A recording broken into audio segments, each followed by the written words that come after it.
That's right, I'm here at Mother Rucker, the place that started it all. Today, Raven Careers stops by to talk. We talk coronavirus, and I tell you how to win some Bose headsets. All that and more on the first ever RTAG Nation podcast.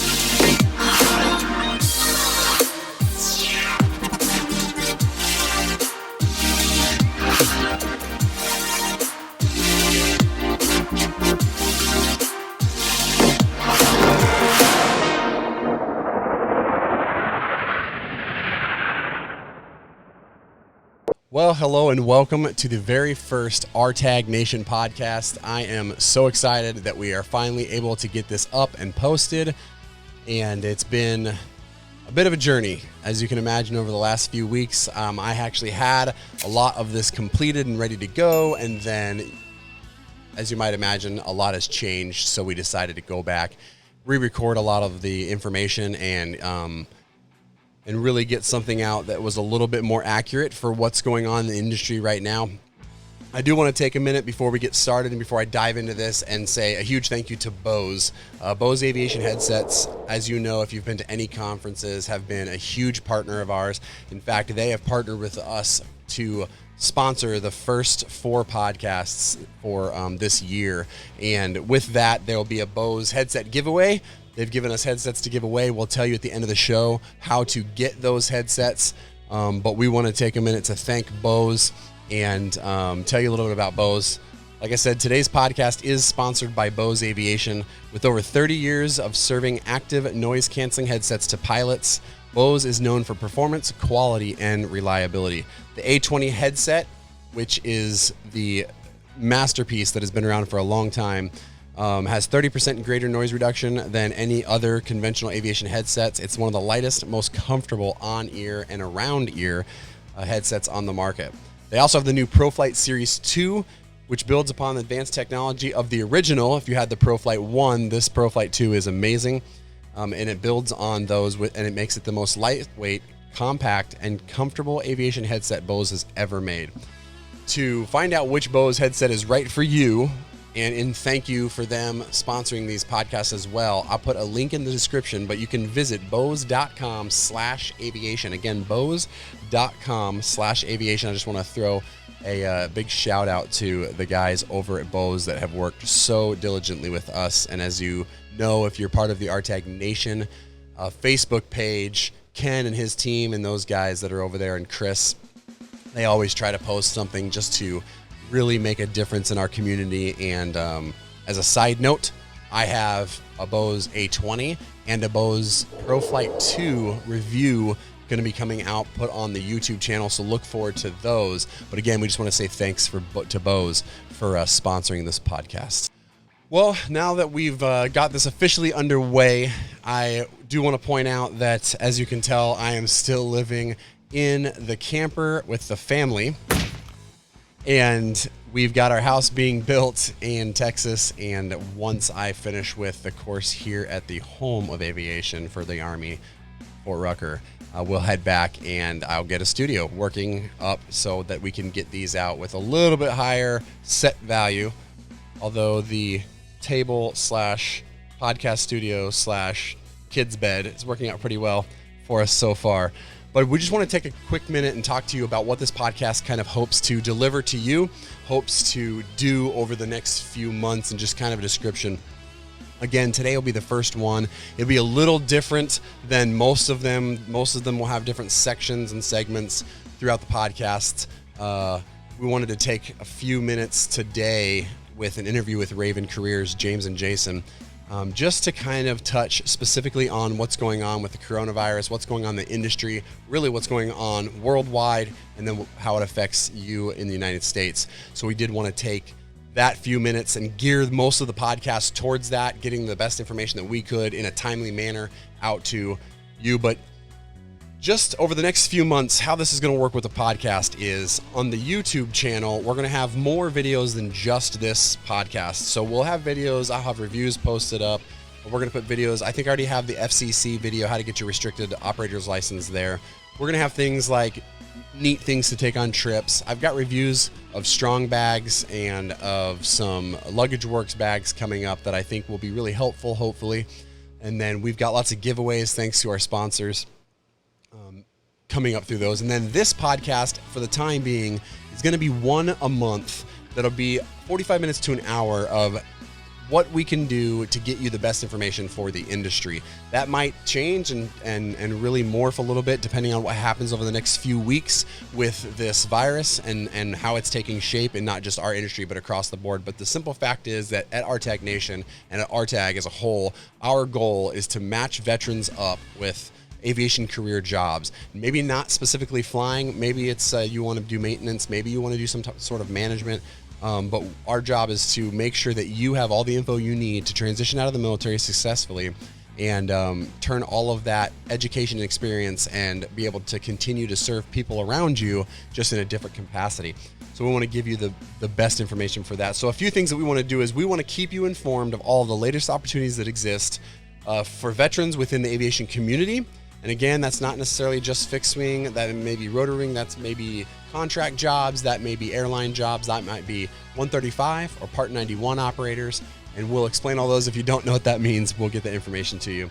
We want to help equip you to take advantage, full advantage of all of the skills that you've earned and learned to make sure that you're living the best quality of life, the best specific standards that you want for you, your family, once you are done serving your country.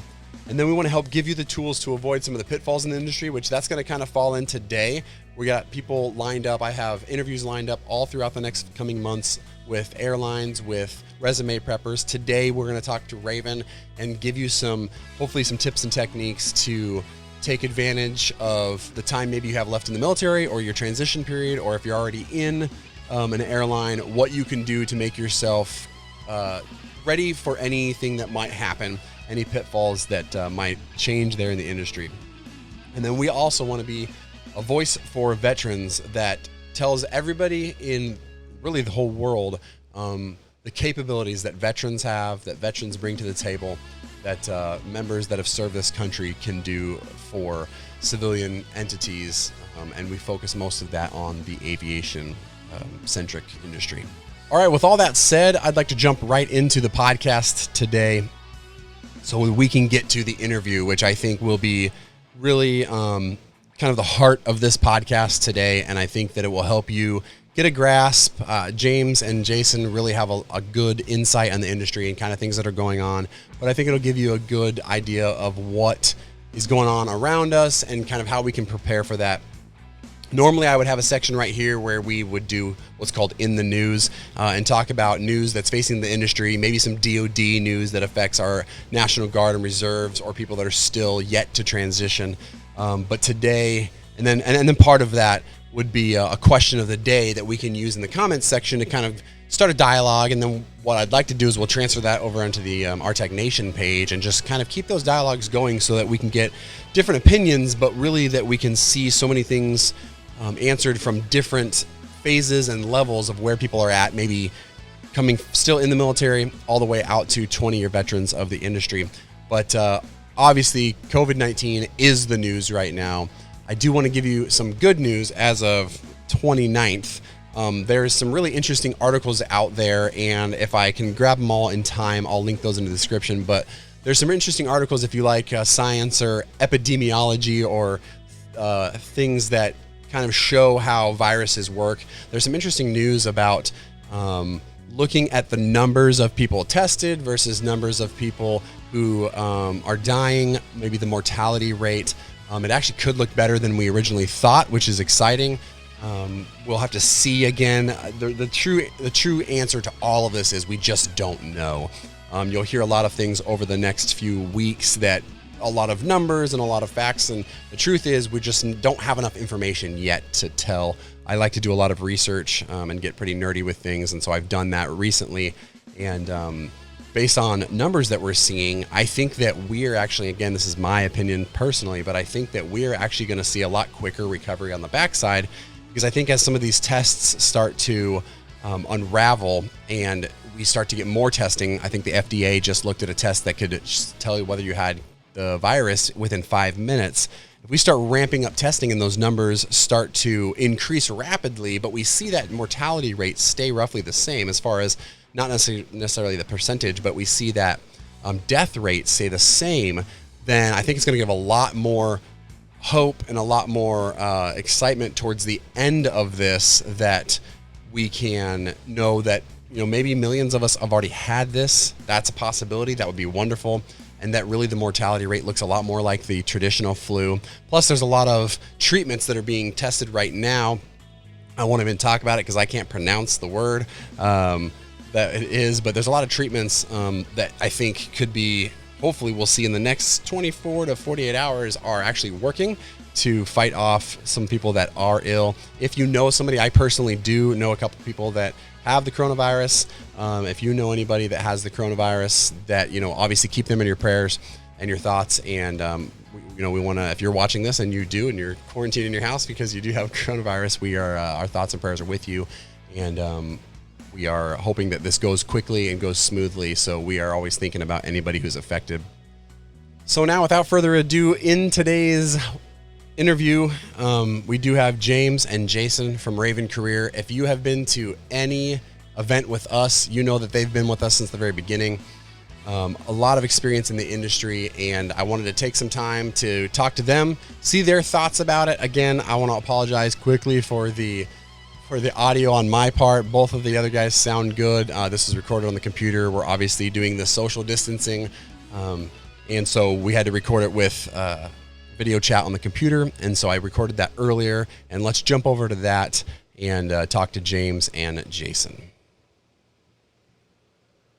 Well, all right, welcome. Like we talked about earlier, we decided to take our social distancing measures into effect and are sitting down with James and Jason from Raven Career. How you guys doing? Awesome. Thanks for having us. Yeah, doing well. Good to see you, Josh. Nice, you too, man. I wanted to take some time to have you guys on the very first podcast. Welcome, the very first podcast for RTAG Nation. You guys are right here in the midst.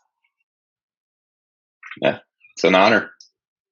So yeah, we want to take some time. I was talking about earlier in the podcast. I want to take some time to, obviously we're in a crazy environment right now. I wanted to take some time to talk to you guys who have a lot more experience again than I do, and than a lot of the RTAG Nation people do.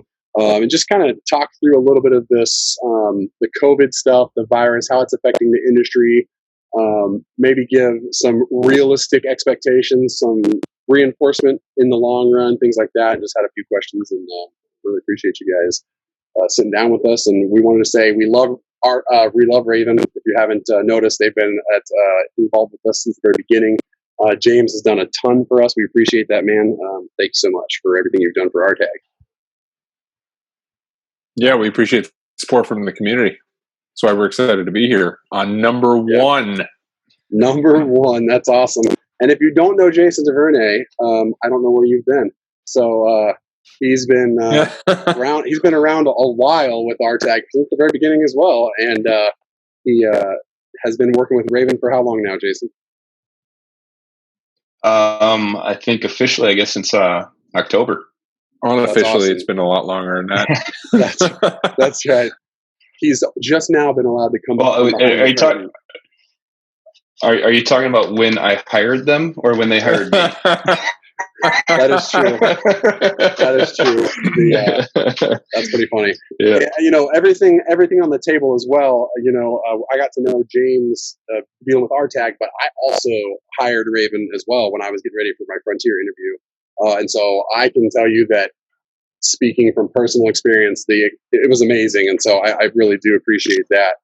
And, it's, if you guys are thinking about what to do in the future and where to go, get a hold of Raven. We'll put some links. I think you guys are going to send me a link that we're going to put in the description here, specifically as a part of this video. But James and Jason and everybody over there can really help you with anything you need to take that next step, which there will, I promise, be a next step. And we're going to talk about that here. So if you guys are ready, we'll dive into it. Let's go, man. Awesome. Well, first question. How long is this going to last, do you think, maybe? And we understand that, again, this is the 24th of March. But just a realistic, is this really going to affect us long term or more short term, or both? Thoughts? Great question. So I'm going to preface it with what I've told everybody else this week, which is that my crystal ball is in the shop. So we're going purely off opinions. The variable that folks are having a tough time with is their when the question is asked, how long is this going to last? There is a different answer for how long the coronavirus is going to last versus how long are the economic effects of the coronavirus going to last. Right. And I think that's probably creating a bit of frustration for people for two reasons. Number one, some folks are having some different conversations at the same time, meaning they're talking about the virus versus the economy or vice versa. And then the second is kind of fighting should what's going on be going on right now.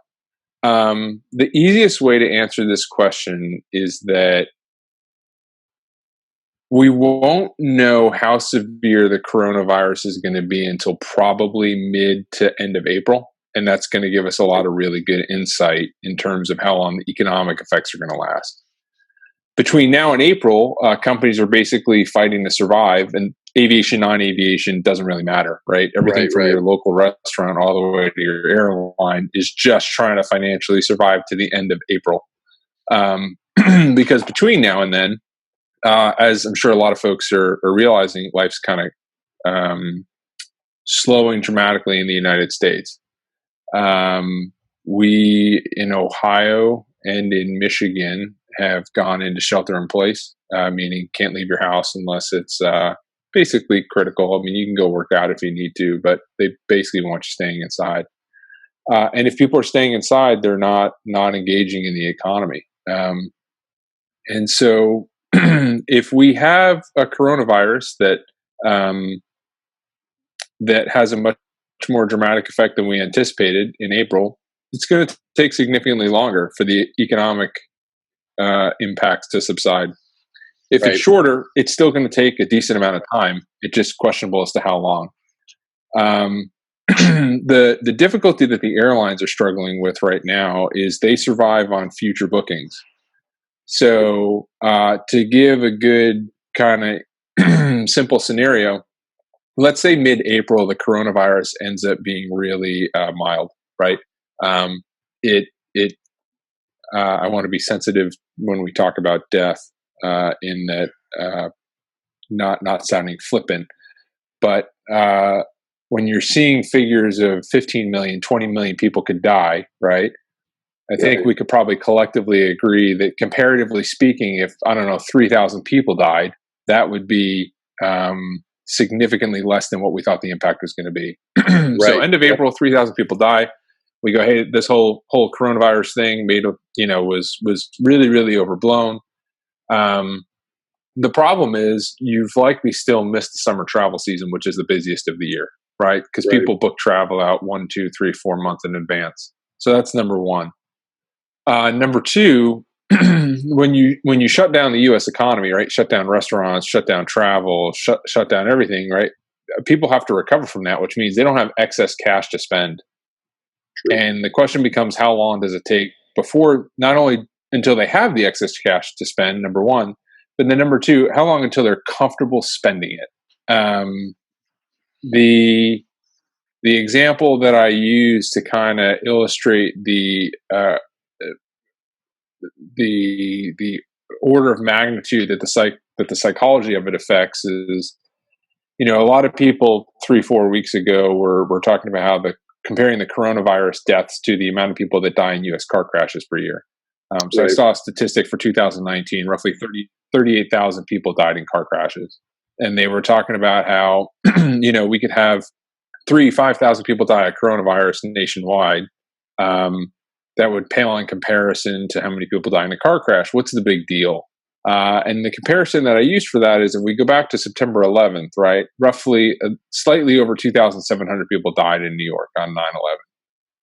Nobody in their right mind would ever walk up to first responder and go, why is everybody overreacting? If you compare the amount of deaths on September 11th to car crashes, I mean, the numbers pale in comparison. Right. And the reason why they wouldn't do that is because it's not the amount of people that died; it's how they died and under what circumstances. That's kind of the same thing with the coronavirus. If you take a look at the amount of people that died on September 11th in New York, like I said, it was roughly 2,700. If you look at the amount of people that were reported to have PTSD after that, it was 420,000. That's a 254 times multiplier. Right. If you think about the consumer, right, they went from having a basically normal life to winding everything down inside of a month, potentially losing a job, both losing jobs, losing income, losing savings. And so it's going to take a while to recover from that. Right now, I think we're looking at demand drop-offs in the 70 to 90% range, depending on what sources you look at for the airlines. Sure. If you take a look at September 11th, there was a 30% drop in demand in air travel after 9/11. So the August prior to 9/11 saw the peak of U.S. air travel. I think it was 62.5 million passengers, something like that. I could be completely wrong on that number. Right, right. But point is, they hit a peak in demand in August, and then come 9/11, right? Everything, the aviation industry, lost a significant amount of demand. So when you're talking about a 30% demand, and it took 4 years for that to return, it took until July 2004 before that demand returned.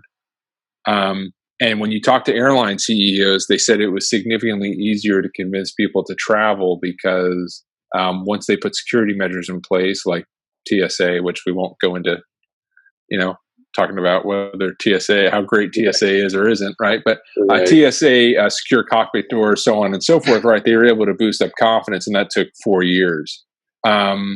We don't know what the effects of the coronavirus are going to be. We don't know how many people are going to die. We don't know how long that's going to last, and we don't know what effect that's going to have on the U.S. economy. But it is looking right now that the effect on the U.S. economy is going to be pretty dramatic.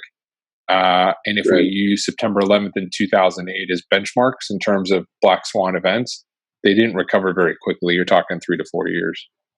I don't mean that to say that I think this is going to take 3 to 4 years, just more to say that when we have some type of shock event to the system, like a black swan event, it doesn't recover in a month. Right. And that's I think interesting too. And obviously with RTAG, a lot of our people are around that 2-year mark, 2 to 3 years. They've either been in the industry or they're getting ready to get out, and they've watched all their friends in the industry. So seeing they haven't really, you spend 18 to 20 years in the military where it's a very steady job and pretty much you're going to have a job and a paycheck.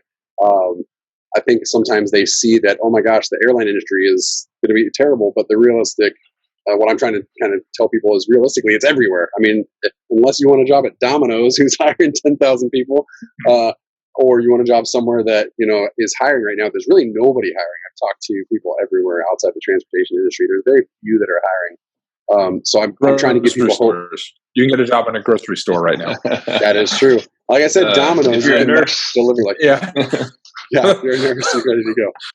So that being said, it's hard to answer that question. I agree. I think it's hard to answer that question no matter how long you've been in the industry because you just don't know. We just really don't know. We're kind of watching. There's things that look hopeful. Like today we had a little bit of hope, things that look hopeful. And, we could have this treatment that started today and tomorrow do really well, or it can fall flat on its face. And we just don't really know until we're kind of on that backside, like you said, a few weeks.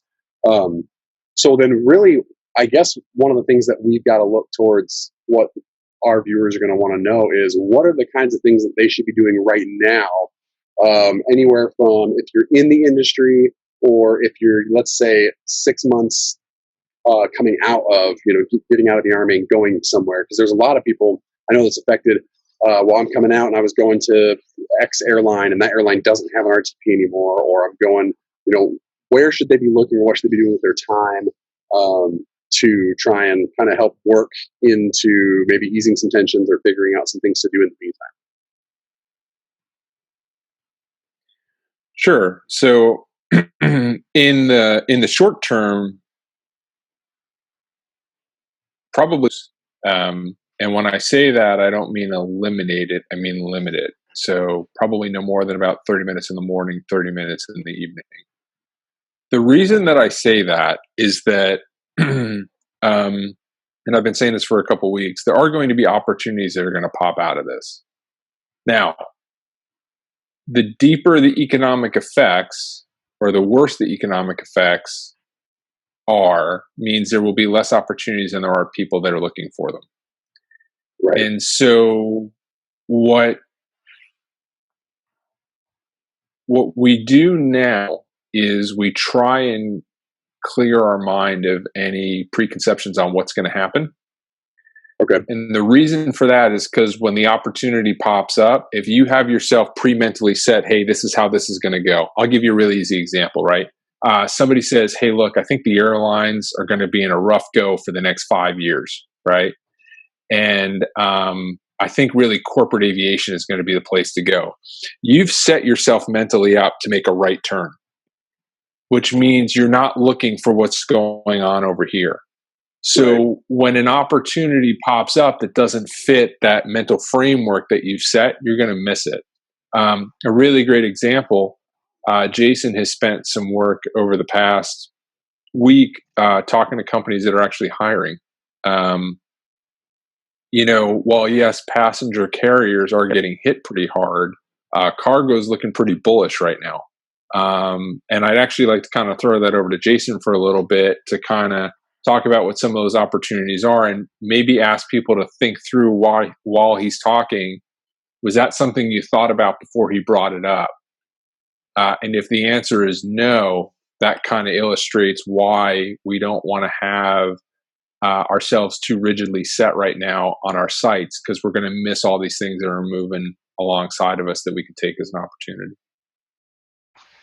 Excellent. Yeah. So over the last week and a half, I've been reaching out to a bunch of my contacts across the industry and really just finding out what's going on. And there's been a little bit of pushback from some people simply because they don't know.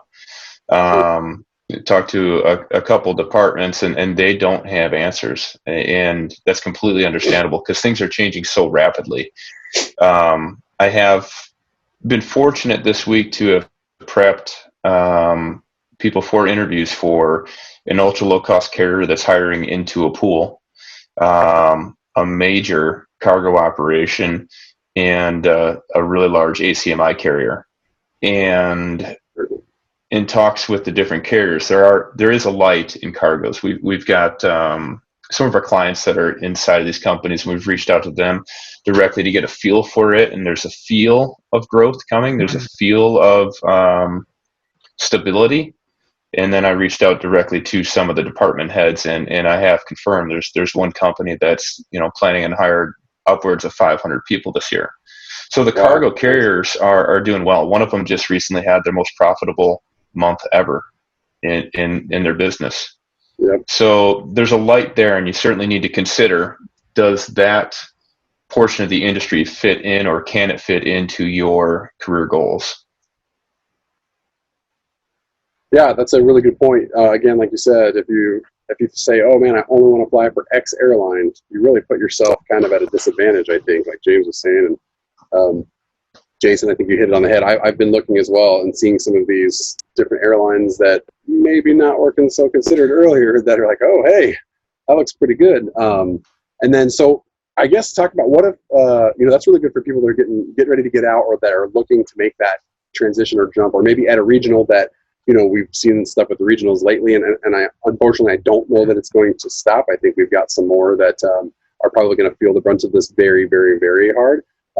And so there's some pilots there that should start looking at those other places in the industry. But what would you say, what's a positive? We hear the F word, right? Everybody hears the F word in the airlines, and it's not, and this one's not a 4-letter word. But what is it when they talk about leaves of absences and potential furloughs and things like that? Is there options where somebody could maybe take one of those leave of absence, or look into, well, if I leave away from here for a few years or a year, I can go work at X company? How is that looked at in the industry? When I'll jump in real quick, James, and I'll let you take it there. But internally, we had this discussion over the last few days too. James has been furloughed. I've been furloughed, and a couple of our other advisors have been furloughed. 9/11, 2008, and collectively, the biggest thing that we settled on was we wish we would have really taken a better understanding of the way that COLAs work.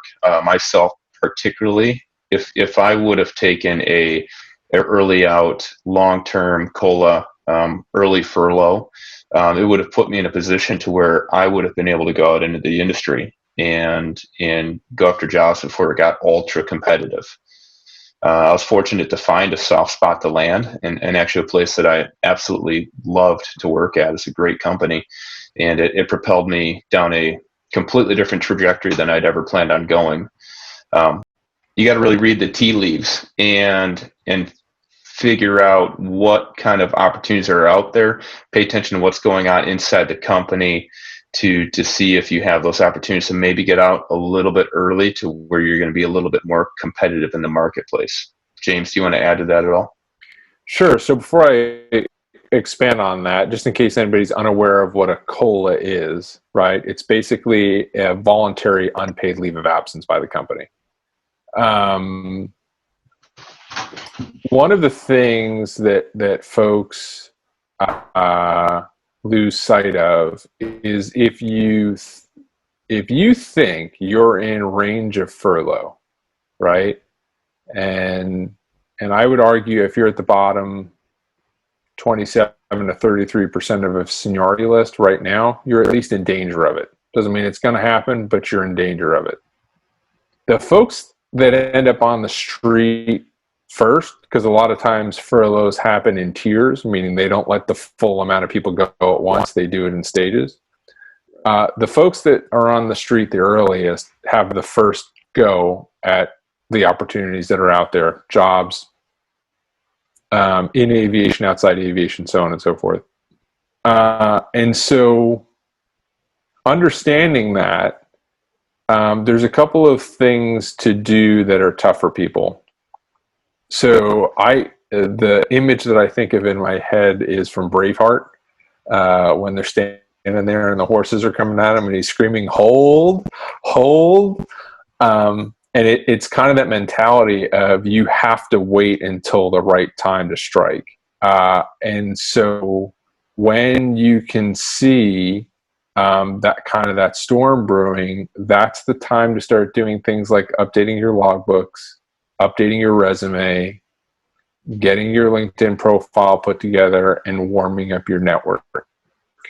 Think about that like your insurance policy.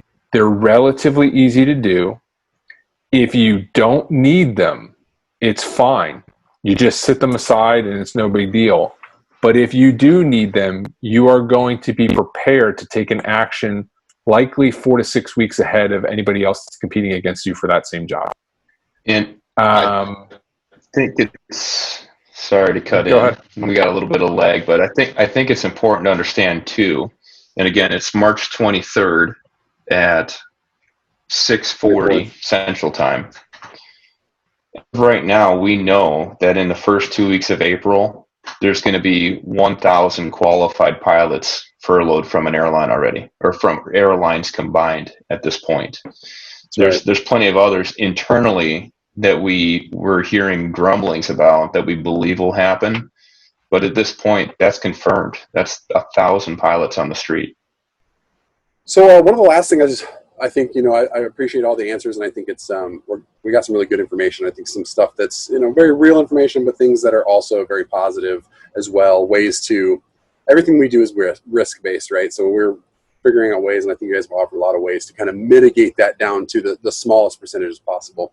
But one of the things I wanted to last thing is just kind of your last minute advice. We've talked about government jobs and other hiring companies out there, how to kind of get that information, but I kind of want to phase this almost in a 3-part question, but and for both of you guys, with what the experience you bring to the table, is that what's kind of some last advice during what we know being today, March 24th, if I'm a 6-month person getting ready to get out of the Army or military, I keep saying Army, but really the military wanting to transition, I'm a person who's just doing it. Maybe I'm in that first 2 months of either being at the airlines or right at the end of the actual transition period or something like that. Or I've been at, let's say, a regional or a smaller carrier for maybe 2 years now. And those are 3. I think that covers a really good compass of what our viewers are. So what's maybe some last advice that we could give them going forward, if hopefully that makes sense? It does. So we're really going to have more insight into what this looks like midsummer. We'll know what the effects of the coronavirus were. We'll have a much better idea on what the effects of the economy are shaping up to look like. And so I kind of split this into 2 categories. If you don't have to make a decision until the summer, right, you may want to hold off on doing that. A lot of folks get really uncomfortable with uncertainty. And so what they do is they force themselves into a decision just so they know what the outcome looks like, right? It's right. They kind of end up basically making a decision that harms them just because it gets them to someplace that's certain. Sure. So if you don't have to make a decision, you may find that it's more beneficial to wait till the summer till we have a better idea. If you do have to make a decision, right, that's a different story. If somebody's at a regional and they get laid off, right, or somebody's not at a regional, they're in some other position and they get laid off, they're likely going to have to find work.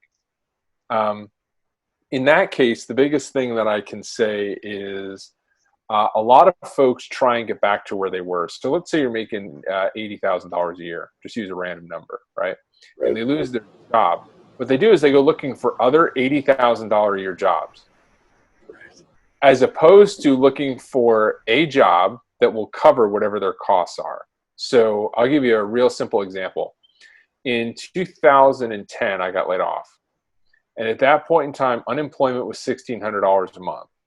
So anything over $1,600 a month to me was a bonus. So I just went around to anybody I could, right, and said, hey, look, as long as you'll pay me $1,600 a month, I will do whatever work within reason, right? Right. But I'll, as long as it's legal, as long as it's not illegal, immoral, or unsafe, I'll do it. Right. So the idea is, can I keep income coming in while I figure out how I'm going to get myself back to that income? So the biggest mistake that folks make when they're forced into a decision is they start looking for a career job, right? Or they're trying to get themselves back into the stable position that they were, when sometimes you're going to have to make a couple of short-term decisions really quickly to get yourself back to there in the medium or long term. So the point is, if you can wait till the summer, wait. If you can't wait till the summer for some extenuating circumstance, don't handicap yourself by only looking for positions that get you to exactly where you were. If you're making $80,000 a year, right, and you can find a job that pays you $30,000 or $40,000 a year, and you can get another $20,000 or $30,000 a year hustle on the side, it still doesn't equal 80, but it's much closer to 80 than it would be if you sat on unemployment for 6, 9, 12 months. Which then gets into a secondary factor where the longer you're unemployed, the more questions you have to answer in an interview that goes, well, why didn't you get another job? So that's probably the biggest piece of advice. And in the meantime, between now and the summer, is get prepared. You want as many insurance policies as possible, right? You want as many open, clear grass strips that you can put yourself down in if you have to. The way you build those insurance policies, updating your resume, updating your LinkedIn profile, warming up your network. Nobody knows ultimately if they're going to be out of work or not. We don't know what the bailout's going to look like. Absolutely. Even when it gets approved, it's going to take time to figure out how is that all going to sort itself out. So you really want to spend your time thinking, if I had to go look for another aviation position, what would I be qualified for? And if I had to go outside aviation, what skill sets do I have that I can basically repackage and market to get myself a position someplace else? Project management, right? Civilian government job, whatever it is. But you really want to be clear on, hey, if I stay in aviation or go out of aviation, in this period of downtime when you don't know what's going to happen, get that stuff ready, because ultimately you don't have to outrun the bear. You just got to outrun the other guy, right? That's right. That's all this is. And I really mean that. You don't have to outrun the bear. You just have to outrun your next slowest buddy. And there's going to be a lot of people that don't have pensions or have never been through something really, truly difficult before, right? And their reaction time is going to be very slow. So I know a lot of people think that they're behind right now because they don't have a plan. They're not behind. It's just very uncertain. Right. Getting training records, resumes, LinkedIn profiles, warming up your network. What can I do inside aviation? What can I do outside aviation? It makes sure that if nothing happens, you can continue where you're at. You take all that, throw it in the garbage, right? And if somebody makes a decision for you or something changes unexpected, you're prepped to immediately pivot and take decisive action. Awesome. Yeah. When you're looking at everything that James just brought up too, remember, you want to keep building your skills. You want to keep adding on to what you're already good at, or exploring new directions that you can go to set yourself apart. And you can bring that in when you move forward into another position. Try to find a way to keep flying. Currency is usually one of the biggest hangups when people are trying to come back to a job. Trying to find a way to get 100 hours a year is really important. I want to leave you with something that, discomfort will drive you to change, right? Discomfort is your friend in this circumstance, because it's driving you to listen to this entire podcast, to watch this video, to do research, to reach out to us. Take notice of what you're feeling inside. Write those feelings down and find a trusted partner to go through those with. Develop a plan and move forward with it. Now is the time to be thinking ahead and determining a plan of action. One last little ray of sunshine I'll toss out there is, keep in mind there's a lot of guys at the tops of these lists who are going to be sick of all this. They've been through 9/11. They've been through 2008. And I've talked to him. I talked to a very, very senior pilot at United yesterday. He's in the top 25%, but he's in the top 2% of the company.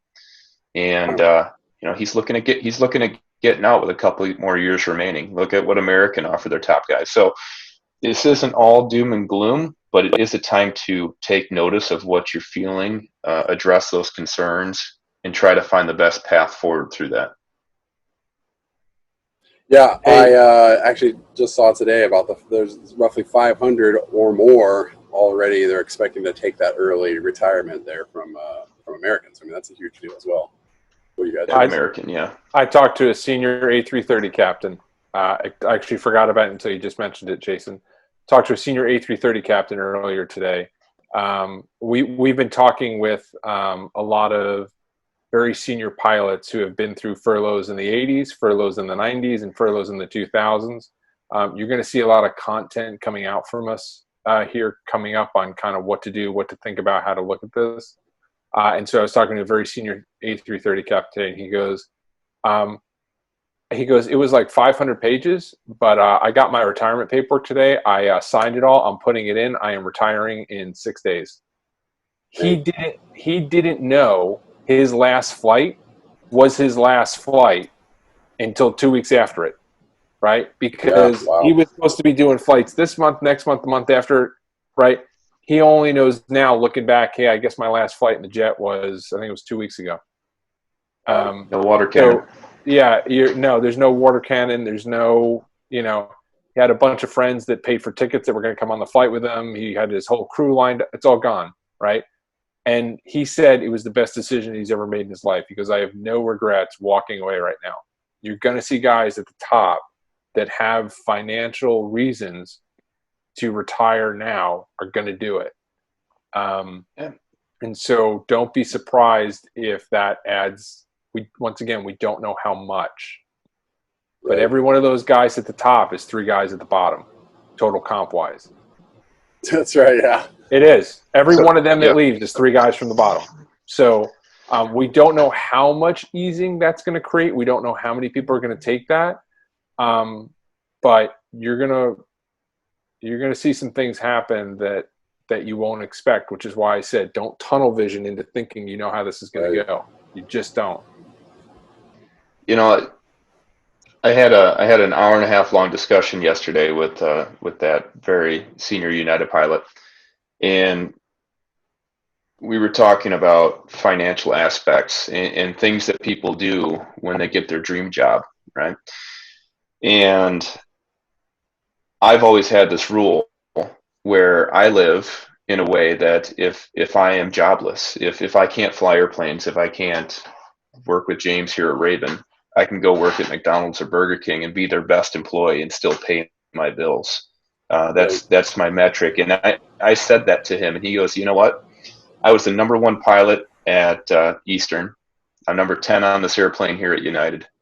And I still live in the house that I bought when I first upgraded to captain 20 years ago. Because I keep my expenses down. If I want to buy a toy, I pay cash for it. And I've never been uncomfortable since that point. It's because of what was taught to me with my initial furloughs and the way things went when I first entered the industry was keep expenses down, know that you can survive, and make good, solid decisions. And I hope that people are sitting there believing that they're in that camp, comfortable with where things are. But whatever discomfort it is, write it down, find a trusted advisor, and talk it through, because now's the time to start looking at everything in your life and making sure it's in order, because we don't know. This could be a blip. This could be disastrous. We don't know at this point. Yeah, absolutely. And I'm glad you brought up trusted advisor, because we're going to bring that up here later in the podcast as well. That's one of the great things that I love so much about RTAG and the community that we've built. And I've already seen it online on Facebook, the mentorship programs that we have people all over the spectrum that have been in the airlines for a long time, that have decided to turn around and mentor our folks, and then people that are new, and then people that are asking questions. And it's awesome to get real valid feedback. And so even if, keep doing that, RTAG, even if you maybe don't do something in aviation right now, there's a huge network. James brought up warming up your network. You got a network of 12,000 some odd people that are willing to help.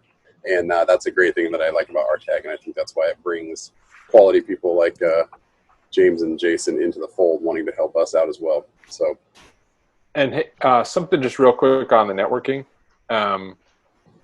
Everybody's in an uncertain position right now. Nobody knows who's safe and who's not safe.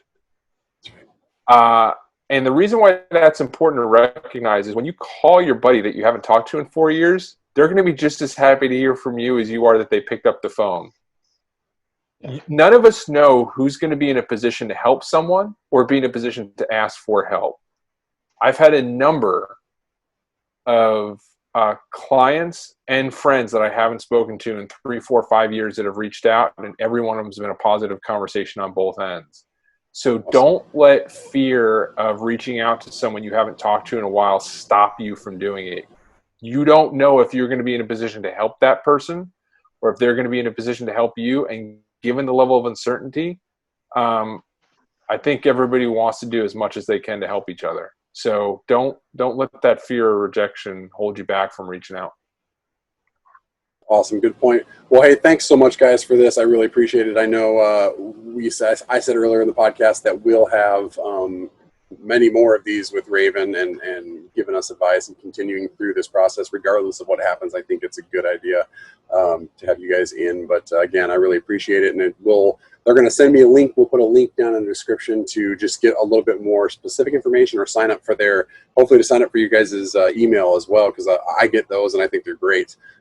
Really great emails, and they try to do a really good job about keeping as current as they can with what's going on in the industry, to really just to kind of mentor and advise people where you're going. So thanks a lot, guys. I really appreciate you taking the time. Thank you for having us. Yeah, thank you, Josh. Appreciate it. All right, we'll see you later. Well, there you have it. James and Jason from Raven Career. Just want to thank them again for stopping by, digitally anyway, and giving a lot of that feedback. I hope that you a lot out of that. I hope that it gives you some things to think about. I hope that it gives you some hope for the future, to be honest. I think that sometimes it seems a little doom and gloom at some point, but I know that they just really want people to be prepared for what's next. Hopefully it gives you maybe a trajectory for where you want to go, depending on where you are in your transition timeline or where you are in the industry. We didn't talk about it in the news, but one of the things that's happened recently is that we had this stimulus package that went out, which hopefully should give everybody a chance to kind of sit back for a second, take a breath, and it give you some time before any major furloughs or anything like that start. Now, we do want to keep in mind that our friends that are at TSA, our friends that are at Compass, and some of the other airlines around the world, we just want to take a second to say we're here for you. If you need help, we want to help you out. We know that I think April 1st, both Compass and Trans-States Airlines are closing. And again, not having some of the opportunities to jump into other airlines because of what's going on with the virus.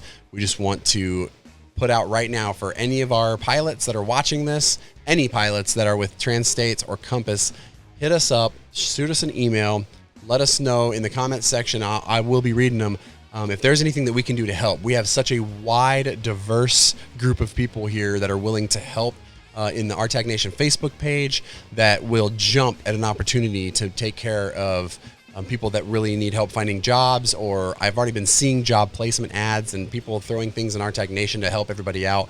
And if you've got to find one of those to temporarily take a pause until the industry comes back, please take advantage of that. There are people ready to help you, ready to do everything they can to try and make sure that you have the tools that you need and the equipment that you need at your ready, so that you can step into that next phase, or maybe that partial phase in the next few months. So before I get into this last segment for today's show, this is be a little shorter than probably most of them.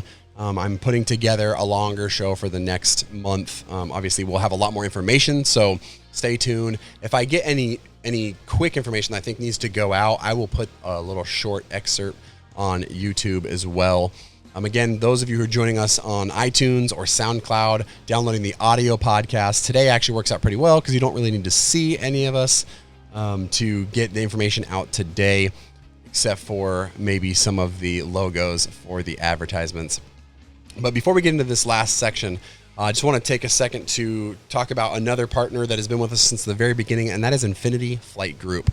If you do not know yet about Infinity Flight Group, I don't know where you've been, but Infinity Flight Group has worked for years to become the premium and the best option if you want to transition, not only for a rotor transition program, but if you're looking for what we call E2A, enlisted to airlines.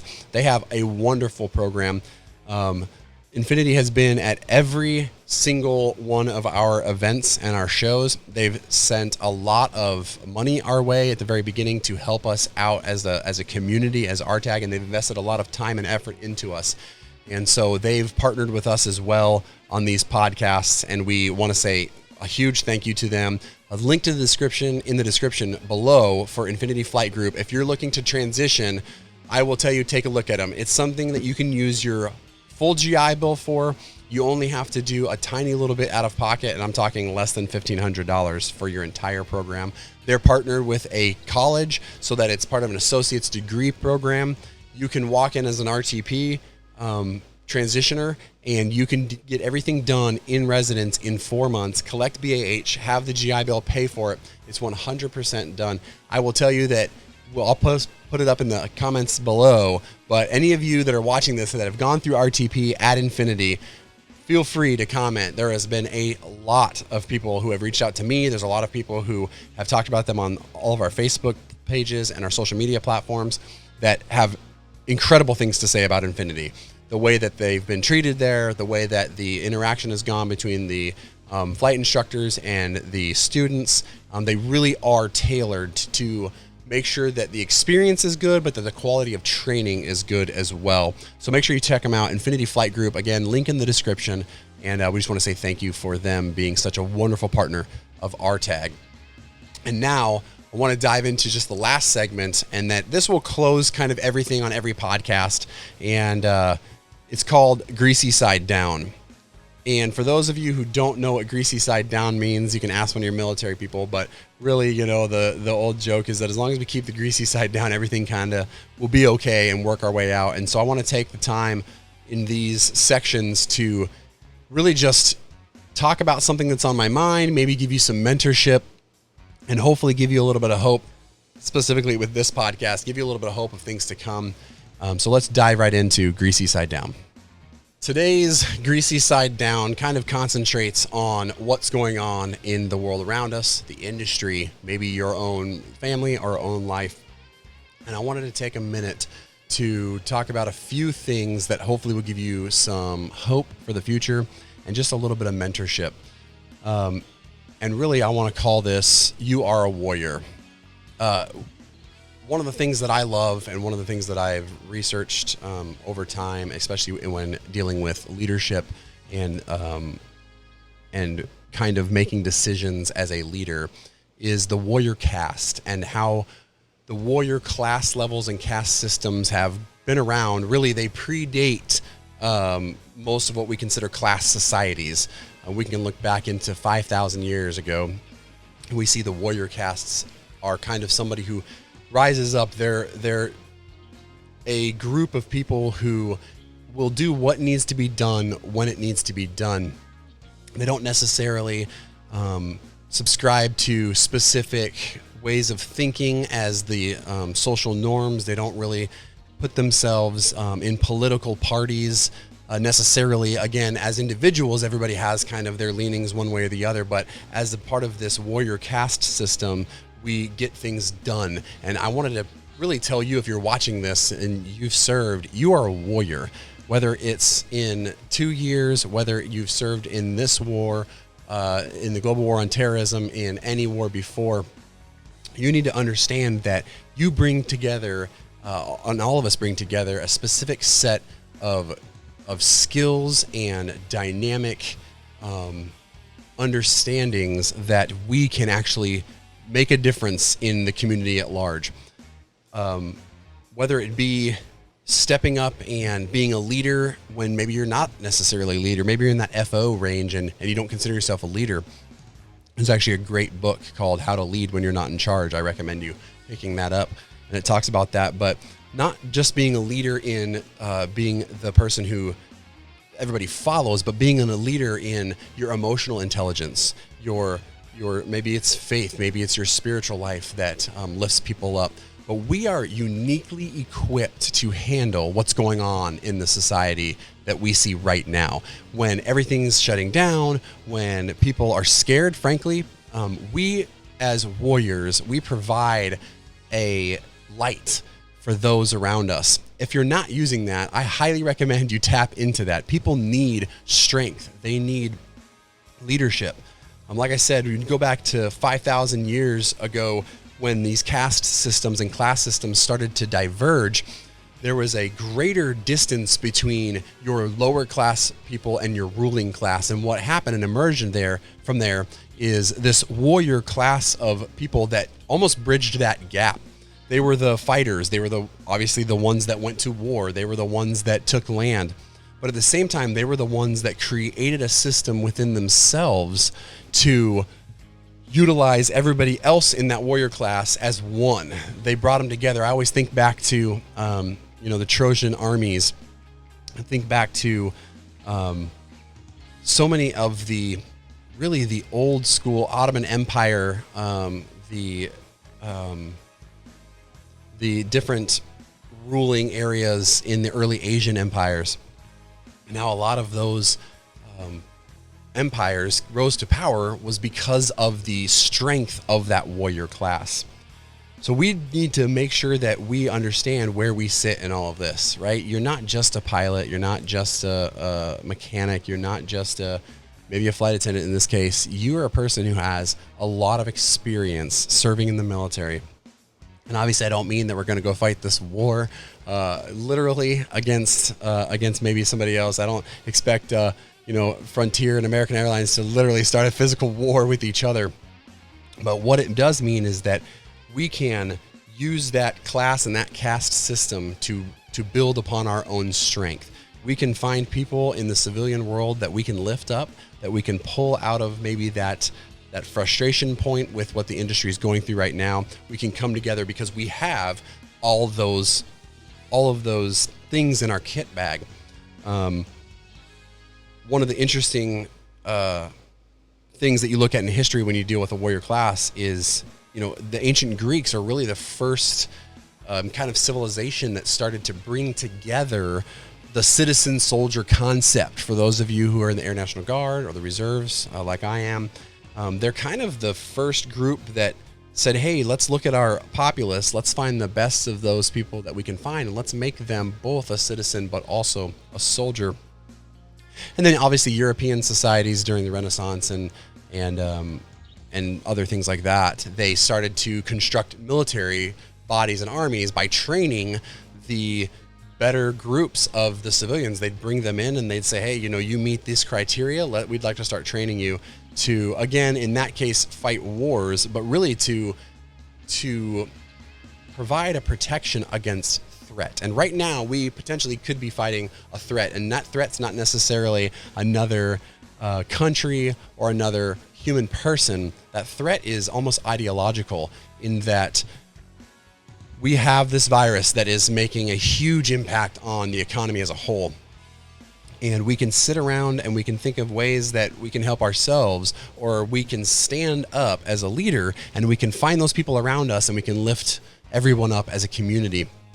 Mentorship, as you know, has been a huge part of RTAG. And obviously I'm not saying break any restrictions in your state or in your local government to that would violate anything for any of the shelter in place rules, but we can use Facebook, we can use FaceTime, reach out to that person you haven't talked to. Maybe it's somebody that you deployed with a long time ago. Maybe it's somebody in your unit or your former unit, or friends that you have that are in the industry. Maybe it's our brothers and sisters at Trans-States or at Compass or any of these other airlines that are struggling, that we can reach out to them and we can bring them back into the fold and ensure that they have the right mindset, the right abilities, and the right support to take care of their families, to take care of themselves, and to move on. When I say that you are a warrior, what I expect from that and what I mean by that is you are, again, uniquely equipped to get through crisis. You are uniquely equipped to get through hard times. People are going to look to you no matter what happens in both your civilian jobs and at your family. And I think we have an awesome opportunity right now as military members or former military members to stand up and kind of show that regardless of the position we may hold at our job or airline, that we can lead, in that we can create a sense of calm, we can create a sense of preparation, that we can use our network around us. James talked about that earlier, to use that network around you and to build up each other up. So now is the time. Now is the time that we can be that group of people that really come together and show all of these places when they do start hiring again. They go, man, I want that person. I want that guy or girl that is a former military member. I want them as part of my team, because when things go bad, they're not a person who panics. They're a person who sets themselves up and then gets all the information and then takes everybody else and makes them better. That's one of the things that I'm so excited about this community and what we bring to the table, is we look out for everybody else. Whether it's, thinking back of the knights of the 14th century, or it's thinking about the samurais in the Japanese warrior classes, they worked together. And that's why professional militaries throughout history, they had such a hard time when you had professional, and by professional I mean militaries that did it for money, actually had very difficult times conquering lands or beating people in war that didn't do it for money, that came as part of this warrior class system, that came out of the citizen group, that worked together, that built a community together, that were fighting for more than just dollars. Because it's easy at the end of the day when the dollars go away to say, well, it's not worth it. But when you know that you're fighting for something greater than yourself, when you're working for your brother or sister and you're holding the line together, it's so much easier to make that path and to take that on head on, and not lose faith and not lose hope. So that's what I really want to just leave with you guys is that you are a warrior. You are uniquely equipped to handle this situation right now as it stands and to give light and hope to those around us. So I hope that you'll take this, you'll kind of maybe with a little introspection and look into the things that you can do in your community, the things that you can do in your jobs. If you're not out volunteering and there's a place to volunteer and you can do it within the confines of what the government is telling you to do right now, do it. I implore you, get out and help somebody else. If you need help, reach out to us, reach out to RTAG Nation. Let us know where we can help you, because we need to come together and we need to show people what we're made of. Well, hopefully you like that last little segment. We'll do that going forward. Make sure that you put in the comments below if you have anything to add. Obviously, this is just one person's opinion, and I definitely want to hear from you. What do you think about that? There's some really interesting research on a side note about kind of the warrior class system and where it comes from. So I recommend you go and take a look at that. Before we close out, I do want to, again, say thanks to Bose, and just let you know here in just a second, I'm going to show you tell you how to win that Bose headset going forward. And then we have 4 Bose to give away, 3 A20s and 1 Bose ProFlight 2. And we'll be giving those away in the next podcast. Again, Bose has provided high-performance communication headsets for pilots for more than 25 years. Bose products, including the A20 aviation headset, they're recognized for high quality, reliability, as well as the comfort, clear communication, and noise cancellation they provide. The new Bose ProFlight 2, which again we'll be giving away in a different podcast. The new Bose ProFlight 2 for professional aviation use and airline pilots builds on that already great reputation. Again, for additional information on the Bose aviation headsets, please visit bose.com/aviation. Bose.com/aviation. There'll be a link in the description as well below. And again, we want to thank Bose for being such a great partner and such a great supporter of ours. So here we go. Look at that beautiful bag right there. Again, I have 3 of these Bose A20s to give away, thanks to Bose, and 1 Bose ProFlight 2. So really simple. Let me tell you how to win that Bose ProFlight. Correction. This time it's a Bose A20. All you got to do is go in the comments section below, and you're going to comment. First of all, you've got to subscribe. So if you liked this information, if you think this is good, you think there's something that you want to improve upon or that you'd like to see in the future, let me know. Make sure that you subscribe and click the notification bell if that's something that you want to do. That way you're notified anytime that I post something to this channel. It won't always just be my ugly mug here talking to you, but there'll be some other videos that we've got, some training videos that I'm looking at doing also for EFB and things like that. But if you subscribe and hit the notification bell, you'll know when we are going live with any of our new content. And then once you've subscribed, in the comments below, do me a favor, and if you own one of these, awesome. If you don't own one of these, you could. And they're wonderful. I can tell you that they're incredible. Don't forget the RTAG discount that we have on these if you're not one that wins these in the next few months coming up. But all you have to do is use the hashtag Bose RTAG. So hashtag Bose RTAG, BOSE-RTAG, in the comment section below. Leave a comment about something that you'd like to see in the podcast going forward, something that maybe you have thoughts about the industry as a whole. Maybe you have something to offer to the group. Maybe you researched something cool about the warrior class that we talked about. Maybe you just have something just you want to say thank you, or you want to say, hey, I don't like you, or hey, shave that mustache. Whatever it is, we would love to hear from you. I will read through those. The guys on the board will read through those as well. And we do want to say thank you in advance. Remember, hashtag Bose RTAG, BOSE-RTAG. And I use a awesome online tool that can go through that hashtag and it can pick people at random. So that's how we're going to do it. I'll input the YouTube channel and tell it what hashtag to look for, and it will randomly grab people out. And on the next podcast, I will announce 2 of the winners of the A20. I will probably reach out to you before that and let you know to get addresses and stuff, and we will get these out to you. Super excited. Again, Bose, cannot thank you enough for everything that you've done for us. So now you know how to win the Bose headset. Here, I'll put it back up here so that you can see it and ooh and ah over it. It's actually really in there.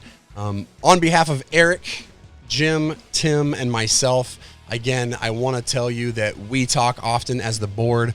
Eric spends a lot of time, his time, and Jim spends a lot of his time, and Tim spends a lot of his time. I obviously spend a lot of time doing everything that we can to make sure that you guys are set up for anything that you want to do in the future. Please do not hesitate to reach out to us. We are super excited about what's to come. Lastly, again, on behalf of the board, Eric, Tim, Jim, and myself, we want you to go check out the website. It's awesome. We're super excited about what it means to us to have this new website up, rtag.org.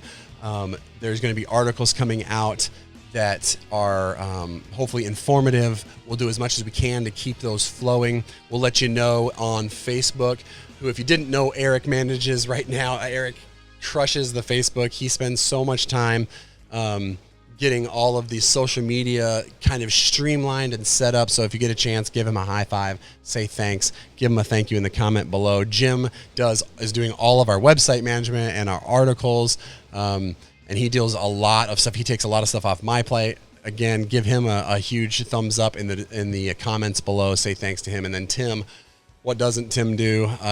Tim, he flies full time. He deals with all of our merchandise. We've got a guy that he's working with now that's going to help quite a bit. But Tim's been a huge supporter or worker again as part of the board for us. So make sure you give him a thumbs up and a high five. The board here at RTAG has really worked very hard and a lot of hours to get you guys as much information as we can, and we do it all because we love you all, and we do it because we love it. It is so much fun. We obviously right now our hearts are sad and are grieving with those who are potentially losing jobs, those who are at TSA and Compass. We want you to know that we are here for you and that we want you to do everything you can do. We want to help you as much as we can in the coming months. So thank you guys to the board members, and we will see you on the next RTAG Nation podcast. Thanks for stopping by.